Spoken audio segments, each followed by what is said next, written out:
Guys, Comic Boom here to talk about DC Comics. And wow, what a 2021, what a year. What a year. I got to tell you guys, I had a lot of fun. I did my top 10 DC Comics for 2021. I actually got a full I reviewed actually my top 20 here, but I'm going to focus primarily on 5 runners up. So ranks 15 down to 11, and then we'll do my top 10.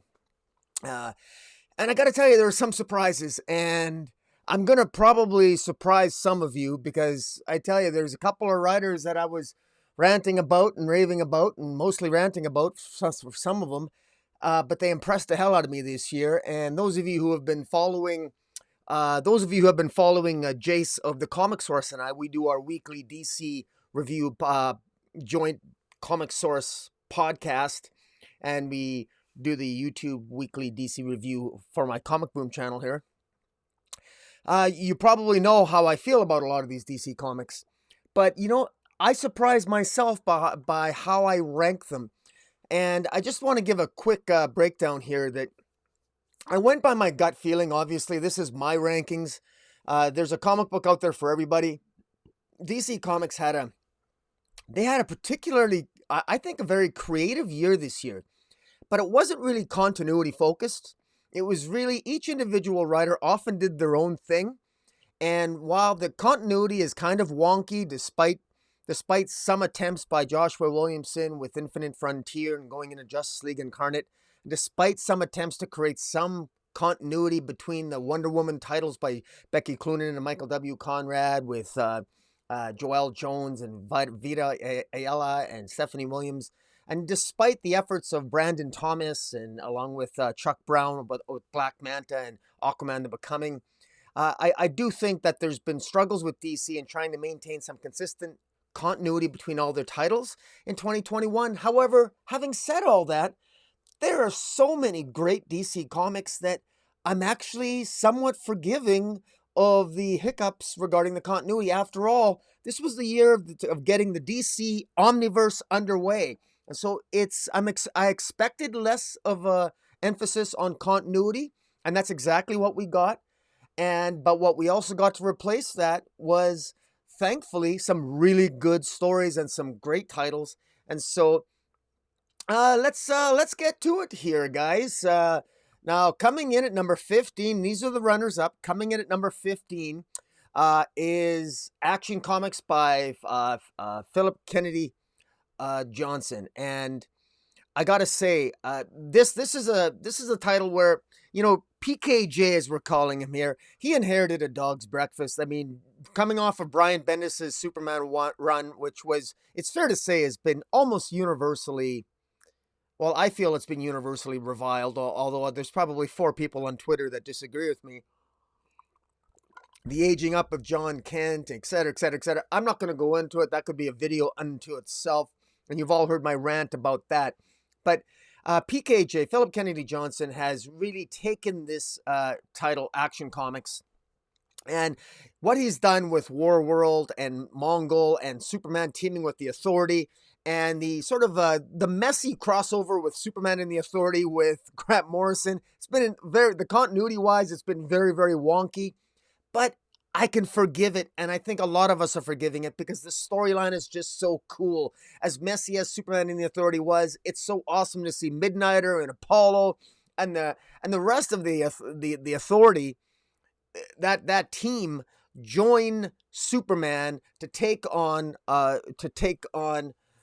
Mongol, Warzun, the Mongol who is, not the Mongol who was, because the Mongol who is killed his father, the Mongol who was, and as basically ruling with an iron hand the Phaelosians, who are an ancient Kryptonian race that are ultimately enslaved. They're enslaved by Mongol, and Superman goes to, of course, we're right in the middle of that Warworld storyline, Warworld Rising, and it's just fantastic.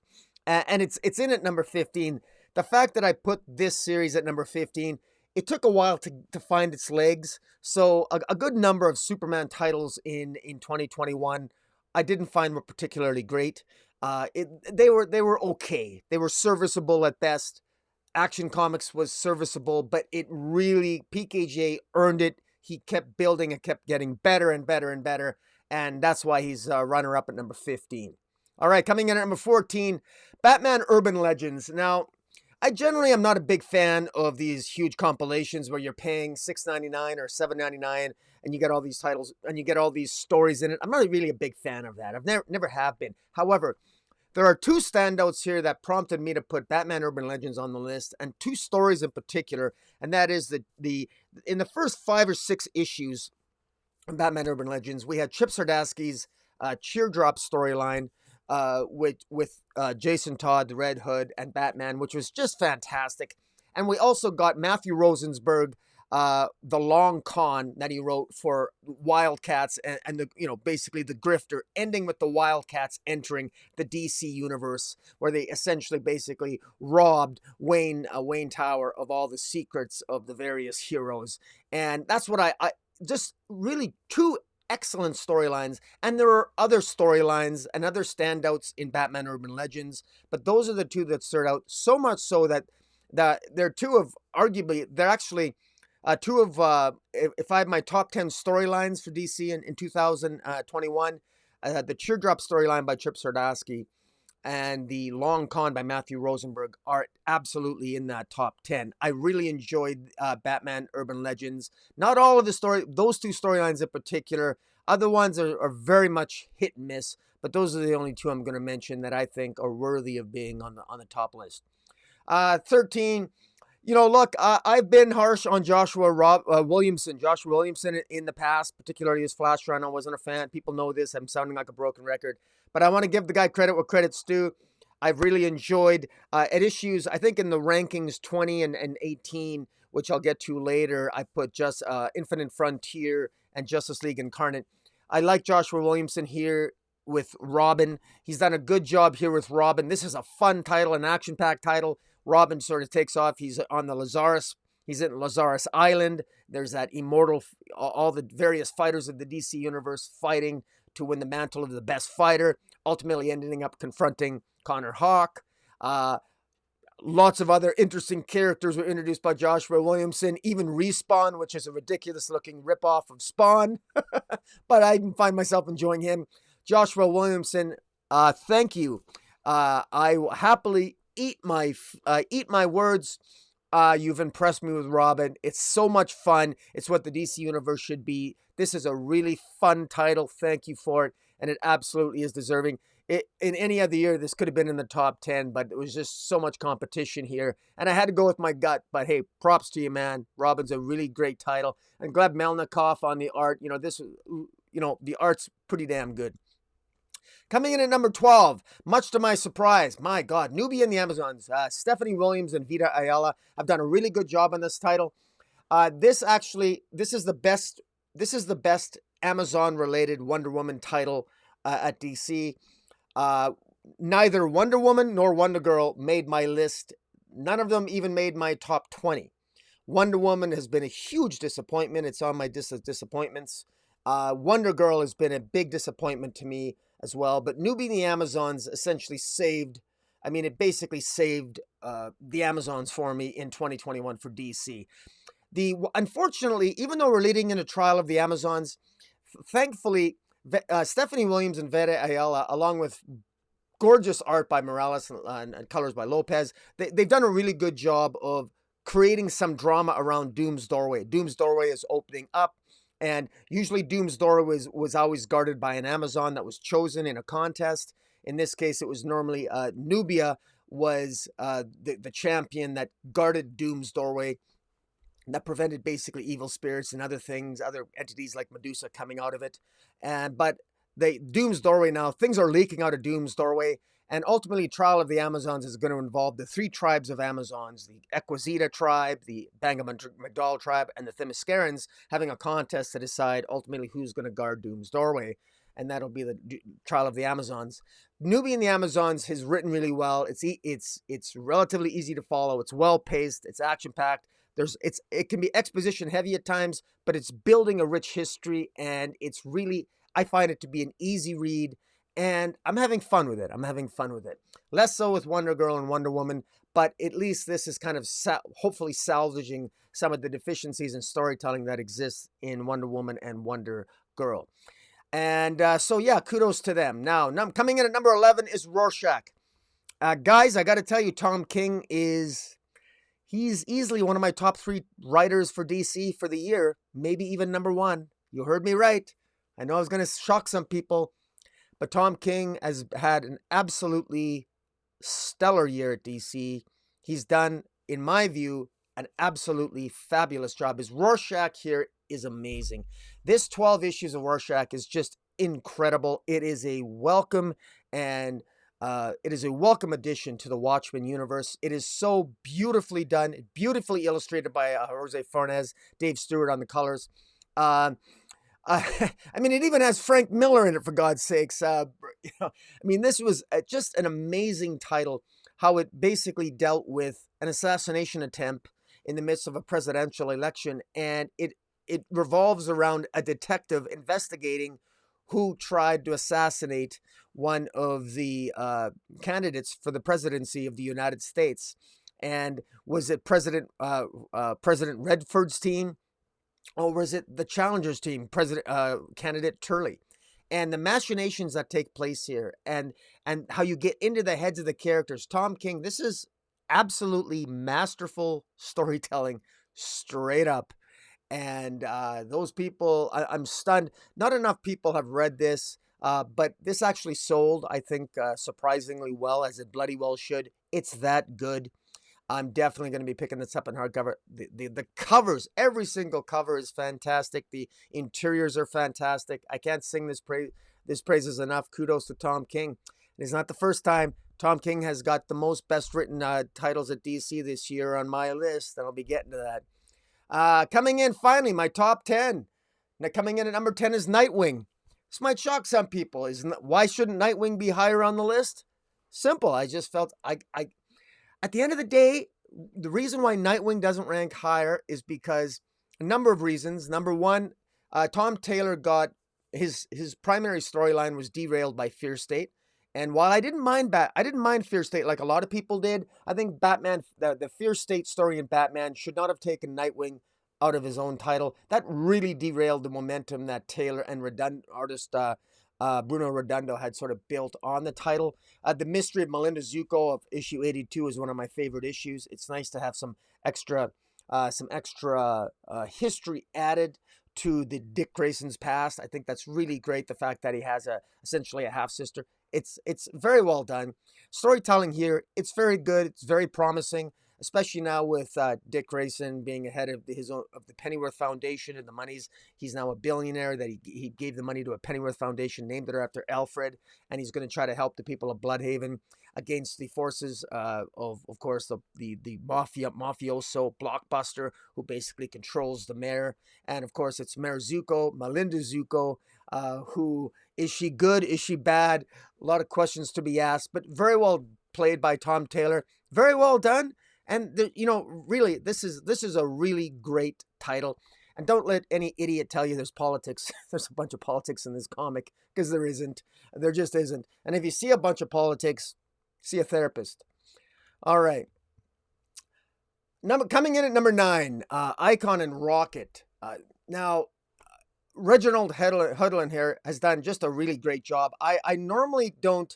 I was never someone that read the Milestone line before when they were coming out. I think it was in the 90s, late 1990s. I never really read Icon and Rocket, but boy, I read it here, and I got to tell you, we got Augustus Freeman is Icon, and then we got Rachel Irvin is the Rocket character, and this is a guy that has been he crash landed on Earth during the American Civil War. He ended up actually decapitating Jefferson Davis, helping America defeat the Confederates. We have a rewrite of American history here, and I love it. It's fantastic. I was a history major at one point. I'm a student of history. I love history, and I love the rewrite of history here. And This is another one of those titles where I just love. I love watching people squirm, because God forbid their history is a little bit off. And this is another one of those titles where people think this is all politics or it's just a rewrite of history. It's fun. It's great. It's like Quentin Tarantino did with the Jews killing Hitler in Inglourious Bastards. This is a fun title, and this is Icon and Rocket essentially. Eliminating drugs, eliminating the drug trafficking trade on the planet, only to find out that it disrupts all kinds of other trade. This is set in its own continuity, in its own universe. It's so much better.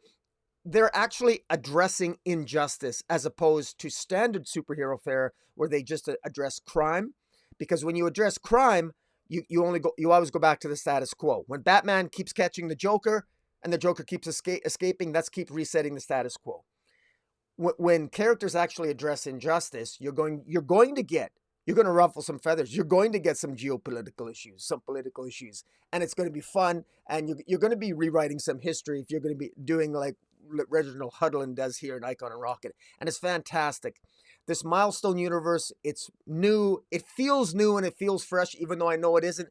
But it's definitely new to me because I'm getting into it for the first time, and it's great. The art by Leon Chills is great. Doug Braithwaite on the colors.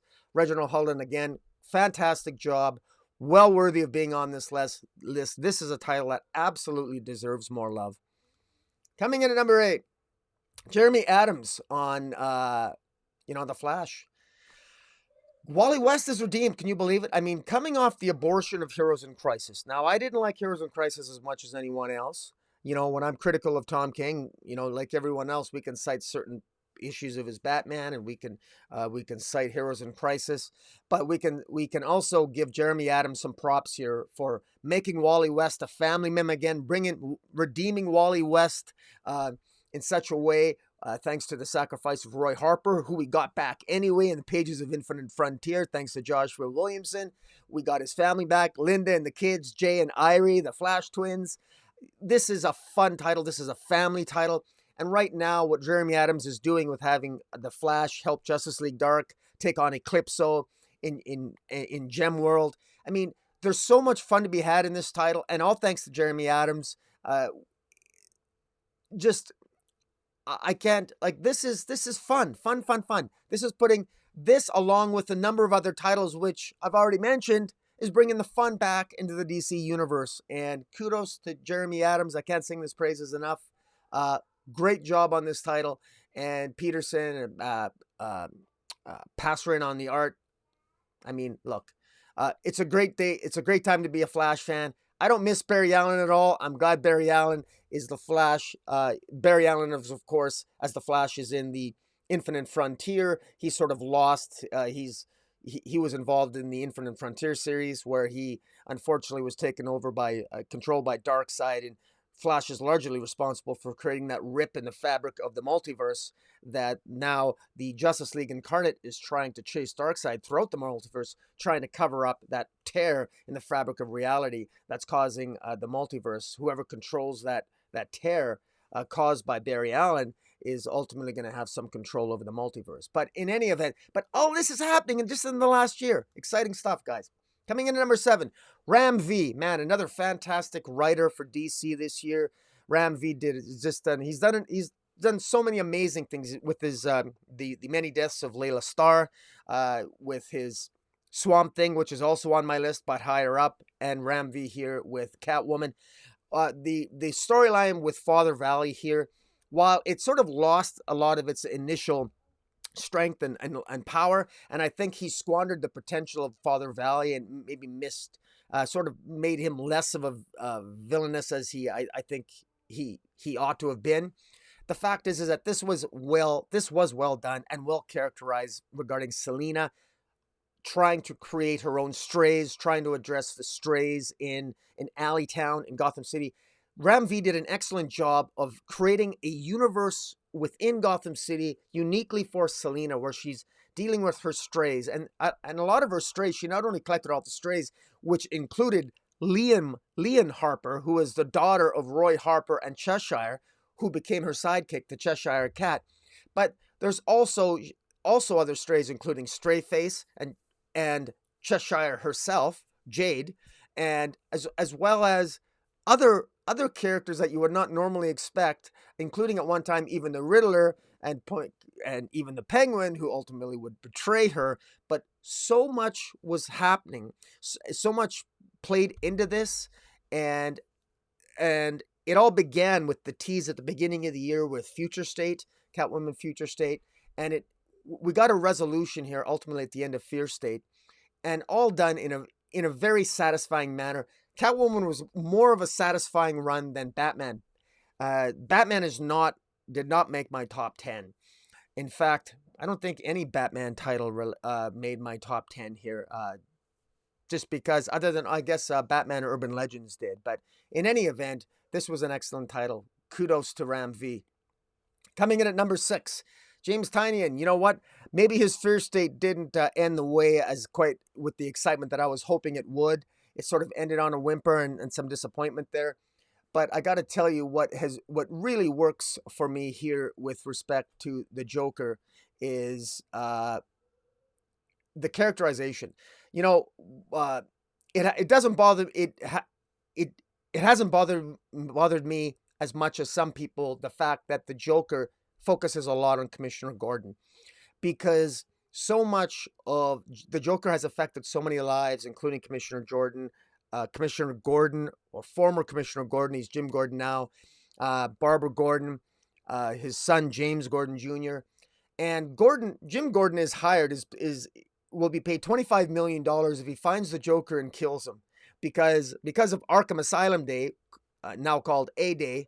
Joker is believed to have caused A-Day, and the Joker's being blamed for killing Bane, and he's being blamed for killing a psychopath by the name of Billy Sampson. So we got the Sampson family who wants the Joker dead. We got Vengeance, the daughter of Bane, that wants to find Joker and wants the Joker dead. Meanwhile, we got Joker, who's been hired to kill the Joker, after which he'd get paid $25 million to do so, to which he hasn't told his daughter Barbara Gordon that, Oracle, but he did let Batman, and he did let Batman know that they want him to kill the Joker, but he didn't tell Batman about the $25 million bounty that he'd get if he kills the Joker. But in any event, this is an action-packed tale, and it's a character-driven tale, and it impresses the hell out of me, and it easily made this list, because I look forward to reading this the first time. Whenever this comes out, I'm always reading it first. Suicide Squad number 5, Robbie Thompson. My God, right out of the gate in the beginning of the year with Future State, we discovered that Amanda Waller has a secret has a plan to take over Earth 3. She wants to create. She doesn't want to so much take over Earth 3. Future State told us that Amanda Waller, the person we normally associate as leading the Suicide Squad, that her ultimate goal was to have Connor Kent become the new Superboy or the new Superman of Earth 3. Now that's what we were told in Suicide Squad Future State. It's now revealed that we now know that Connor Kent is actually not Connor Kent, but rather Match. He's sort of like the bizarro version of Connor Kent. And Match is now with Nocturna. Meanwhile, we've got a number of different deviations from the Suicide Squad. We've got Amanda Waller's Suicide Squad, and we have Rick Flag's Suicide Squad, and we even have basically like a Hellspawn Suicide Squad.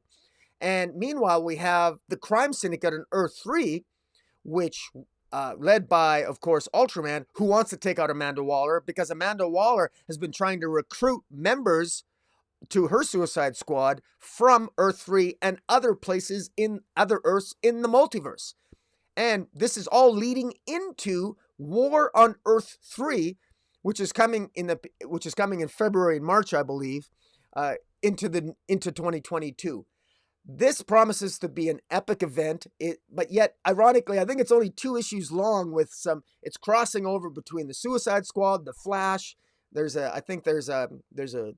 issues 1 and 2. There'll be bookends, but it'll cross over between, I think, Teen Titans Academy, Flash, and the Suicide Squad itself.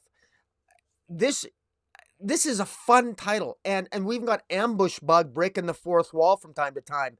this is a lot of fun between Tal and Peacemaker. I mean, hey guys, if you're not reading Suicide Squad, I don't know what to tell you, but pick it up. Coming in at number 4, Ram V again. God Lord, I was never a Swamp Thing fan. I was never a Swamp Thing fan until 2021, thanks to Ram V. This new avatar of the Green, Levi Kame, is a welcome addition. He's not only got me to love Swamp Thing, but he's got me really curious to know more about Alec Holland and to read the Alan Moore run, which I've never really done before, and maybe I'll do that in 2022. A lot of fun. This deals with the concept of an idea, and that a good idea will endure, but unfortunately bad ideas can endure as well, and that's not always a good thing. Got another sort of bad guy called the Pale Wanderer. It's very interesting. And we got the Prescott Corporation that has its own agenda in controlling the Green, controlling the power of the Green, and controlling Levi Kame, and even controlling the Pale Wanderer. And of course, we've got a deeply personal relationship between Levi and his brother, and surrounding the events regarding the death of their father in India. So many moving parts to this. Great character work by Ram V. And it was really great to hear that this was a title that was extended from 10 issues to 16 issues, so we can get more Ram V writing this title. Great title, coming in at number 4. Number 3, Tom King's Supergirl, Woman of Tomorrow. I got to tell you guys, I almost made this. I could have made this number 2, maybe even number 1. This is incredible. This is, in my view, I've always been a fan of Supergirl. Going back to the Crisis of Infinite Earths, when she died, I remember as a 13, 14-year-old boy crying reading when Supergirl died. I've always been a fan of Kara Zor-El. And this is the definitive year 0 story for Kara Zor-El. This is the best.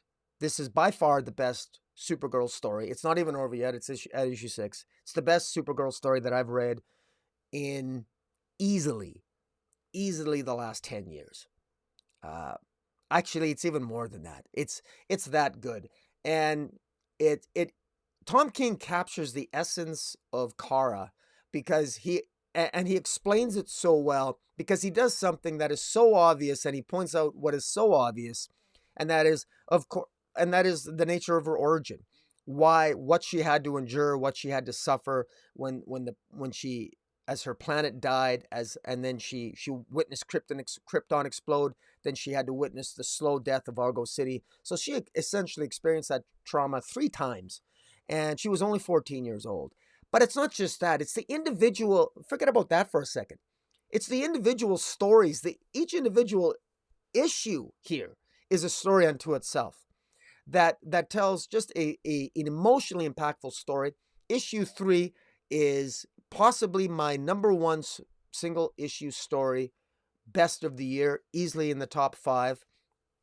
Dealing with the blues and the purples. It's a story about bigotry and latent bigotry and racism. It's beautifully told, fantastically told, and he's using it through a sort of a true grit sort of structure. And he's been very upfront about that. I don't believe the naysayers that don't like the story. If you've never read a Supergirl story before and you read this, you'll want to read more Supergirl. Yes, it's that good. Pick it up. I just can't see the people that are going to criticize Tom King again, that will criticize him for making Supergirl dark. Supergirl's not dark in this issue. She's not dark. I mean, this underscores her origins, which were dark. There are dark. I don't know what people are thinking when they think that she doesn't have some darkness or some reasons to be angry. I don't know what people are thinking. People that should know better and know the history of the character I don't understand their visceral dislike of this series, which is easily, again, for me, it's number 3, one of the best of the year, hands down, mic drop, except my mic's just floating here. But anyways, coming in at number 2, this might surprise some people too, Justice League Last Ride. This is an absolutely fantastic, I think this was 6 issues long, but every time Jason and I reviewed an issue of this, we absolutely loved it. It seems to take place in its own continuity. And even if it doesn't, who cares? It's in the DC Omniverse of things anyway. The characterization, the character moments between Superman, Batman, and Wonder Woman, the interesting, unique use of Hal Jordan, Green Lantern, the use of Darkseid as they're battling Darkseid. Cyborg Superman shows up. I mean, oh my God. Lobo, there's a bounty on Lobo's head in the Justice League. Have to hide Lobo and protect him from Lobo from being attacked, because Lobo is going to be put on trial for a murder, and they have to hide Lobo out on Apocalypse, a burnt out Apocalypse that is seemingly burnt out but may not be. And the action packed. I mean, hey man, you got Wonder Woman decapitating Granny Goodness. You know it can't be all that bad. This is Chip Zdarsky here has done such a great job. This was fun, action packed. This is why I read DC. Fantastic. Thank you, Chip Zdarsky. Man, I'm not only am I enjoying your Daredevil, I'm enjoying your DC. And also Chip Zdarsky wrote Teardrops, that great that storyline in Batman Urban Legends. Wow. Just again, great title. You got to check this out. Pick it up and trade, guys. If you won't be disappointed. All right, coming in at number 1 is a little bit of a cheat, because it's The Nice House on the Lake by James Tynion IV.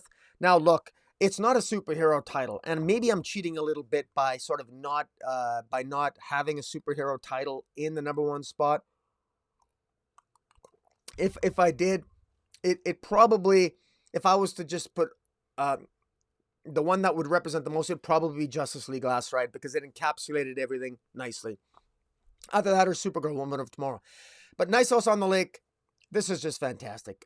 It is a DC title. DC was wise enough to keep giving James Tynion, to keep him as happy as they possibly could. I don't think anybody was going to keep James Tynion away from Substack. I mean, the guy accepted a lot of money. That's because he's good and he's worth it. And this is such a great title. It's about, obviously, not obviously. I will tell you what it's about. It is about a guy by the name of Walter, who's an alien, who the Earth has ended, Armageddon has occurred, and he has decided to save 10 of his friends, specifically chosen by him over the course of his lifetime, over the course of 30 years. And he's put them all on this nice house on the lake where they can have whatever they want, and seemingly they don't really age, and they can have whatever they want. And meanwhile, the rest of the world is destroyed. And how does something like that become a horror book? What is horrific about that? Well, there's a number of things horrific about it. Obviously, it's the end of the world kind of type of story. But at the same time, this is a deeply character-driven tale where you get to know each of the 10 characters very well, thanks to excellent storytelling. Fantastic art by Martinez Bueno. Jordi Belair in the colors, setting the mood and the tone with the coloring. Absolutely fantastic title. The best that DC had to offer in 2021, in my humble opinion. Now, just to recap, now this is, all the top 10 titles are here to review it. Coming in at number 10 was Nightwing, followed number 9, Icon and Rocket, 8, The Flash, 7, Catwoman, 6, Joker, 5, Suicide Squad, 4, Swamp Thing, 3, Supergirl, Woman of Tomorrow, number 2, Justice League Last Ride, and number 1, Nice House on the Lake. Now, I want to give a shout out to the runners-up again. I'll start at number 20. I only went down from 15, but 20. Coming in at number 20, I put Justice League Incarnate.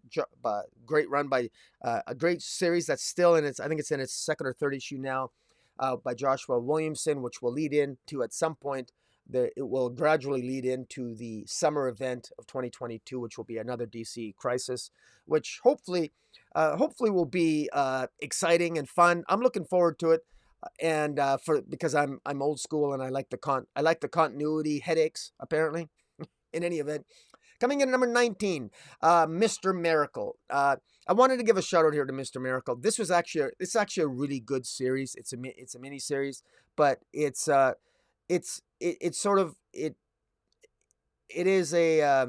fresh take on Mr. Miracle, and it's done in such a way that it's actually exciting. It deals with Oberon. Oberon makes an appearance. Orion makes an appearance. A character by the name of Never Free, the daughter of Scott Free and Big Barda from another part of the multiverse makes an appearance. So there's multiverse shenanigans. There's boom tubes, and it's action packed. It's fun. It's got really good character work. Again, don't listen to there's so many, just frankly, I'll try to be polite, just fools out there that think that it's all politics. No, it's not. I mean, he doesn't reveal that he's black. He's got Mr. Miracle wears a mask because he feels that if people see that he's black underneath, that it might affect his ability to earn an income. As if this is a stretch in this society. God, some people are crazy. In any event, great title. Coming in at number 18, Infinite Frontier, 6-issue series dealing with the rise and the threat of Darkseid. The way he manipulated the Flash, the way he manipulates Psycho Pirate, the way that he's manipulated, and the way that the heroes of Earth 8, they seemingly side with Darkseid, even though they didn't know they were working for Darkseid, because they're tired of Earth Designate Zero, where the mainstream DC universe is. They're tired of them always getting the one up on everyone else during all the multiversal crisis. So they're tired of all these multiversal events. So you get all these, in the midst of this new DC universe that we live in, where everybody remembers all the previous crises, it sets the tone for a very different type of Infinite Frontier, a very different type of summer blockbuster event in 2022, if everybody remembers the crisis.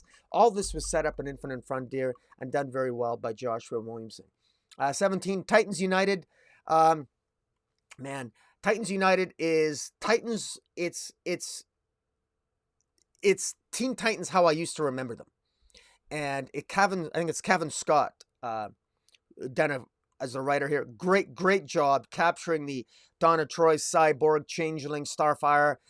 We got Blackfire, we got Connor Kent, we even got Jason Todd in there. Fantastic series. This is the way Titans should be written. Even though it appears to be out of continuity, it's a lot of fun. 16, I had to put Crime Syndicate in there. Andy Schmidt, I thought, did a great job in that 6-issue series of Crime Syndicate. Unfortunately, some of his characterizations of some of the Crime Syndicate members, I don't think they're being followed by Robbie Thompson, Suicide Squad run, or they won't be followed in the War for Earth 3. War for Earth 3, I think, is going to be largely ignoring the Crime Syndicate series by Andy Schmidt, and I wish they wouldn't, because I thought it had some very interesting elements that I would like to see continued. But in any event, check out the Crime Syndicate for 6-issue series. Pick it up and trade. It's really good. Coming in at number 15, I already reviewed Action Comics. 14, Batman Urban Legends. 13, Robin. 12, Newbie and Amazons. 11, Rorschach. Finally, comic books to watch going into 2022 that I didn't mention that could have easily made the list, but I didn't want you guys to think I forgot about them, was Task Force Z. Matthew Rosenberg, Tinian have done a really good job on that. Dark Knights of Steel by Tom Taylor. Looks to be a lot of fun. It's just early in the run. I didn't feel it was right to put him on this list for 2021. I'm sure Dark Knights of Steel, it's starting off so well, so good. It's probably going to make my list for 2022, 12 months from now. DC versus Vampires. I love this. Matthew Rosenberg, Tinian again. Great stuff. Really enjoy DC versus Vampires. I love the fact that they can kill, that it's out of continuity, and so literally heroes can actually die in DC versus Vampires. We already lost Barry Allen Flash. We already lost Zan of the Wonder Twins, like anybody cares. Already lost Lex Luthor. So, I mean, we got some actual deaths with actual consequences, and no Lazarus Resin to resurrect them in the continuity of the DC v Vampires. Great series. Human Target by Tom King. Fantastic title. Fantastic art by Greg Smallwood. I love what Tom King does with this. I mean, Tom King is just hitting it out of the park between his Rorschach, his Supergirl, Woman of Tomorrow, his Human Target. His Strange Adventures was another really enjoyable series in 2021. Tom King is firing on all cylinders, guys. Pick up Human Target. You won't be disappointed. And if you're a Guy Gardner fan, definitely pick it up. And if you think Guy Gardner's written out of character, well, then I guess you forgot that Guy Gardner's an ass. And I don't know what to tell you. But he probably isn't afraid of Hal. But just as a quick note for Human Target, when it's suggested that Guy Gardner is afraid of Hal Jordan, I think what it really means is that when Hal Jordan confronts Guy Gardner, Guy Gardner's embarrassed is frankly embarrassed that he was picking on a guy that's going to die in 9 days. But some of you may not know what I'm just talking about, but pick up Human Target, read it. It's 3 issues in. It's fantastic. The art's fantastic.